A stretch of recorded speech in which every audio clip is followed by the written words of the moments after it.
2-minute stock market recap. I'm Robert Montez with Nexus Wealth Management. Today we're going to be covering what helped the market, what hurt the market, as well as your key takeaways. This month was a mix overall. Started off bumpy, finished off pretty decent. We saw the S&P gain about 0.4%, the Dow rise 1.1%, and the Nasdaq up 0.3%.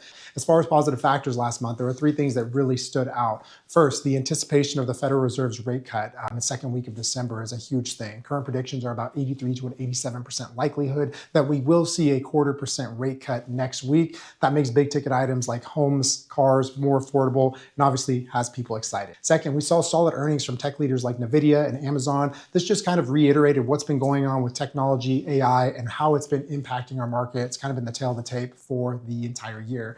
And third, we did get some improving consumer spending data, which showed some resilience in everyday spending. Now, there were a couple things that were headwinds last month, so let's go into what those were. Number one were the tariff discussions. These kind of came back up between the United States and China, put a lot of pressure on different industries like manufacturing, automotive, technology, healthcare, something to pay attention to.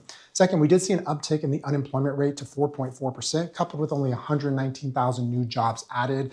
This is something that was below expectations and kind of put a little bit of tension on the market. Third, we did see some geopolitical tensions flaring back up again. So again, this is primarily in the way of tariffs, but we are seeing this kind of spark, primarily China and the United States, with the AI race between our two nations. So guys, as someone who's also juggling work, family, and all that stuff, here are my key takeaways. Go back and review your portfolio. Look at what you're invested in. If you don't know where to start, maybe with your 401k, look at something like a target date fund. They're pre-diversified for you, and it's a good starting point. Second, review your emergency fund and use a tool like Monarch to track your finances and maybe see where you can free up money. Start getting a hold on your finances now going into 2026. If there's any way, guys, that we could be a value-added resource to you or your family, don't hesitate to reach out. Thank you so much for watching. Until next week, catch you guys then. Take care.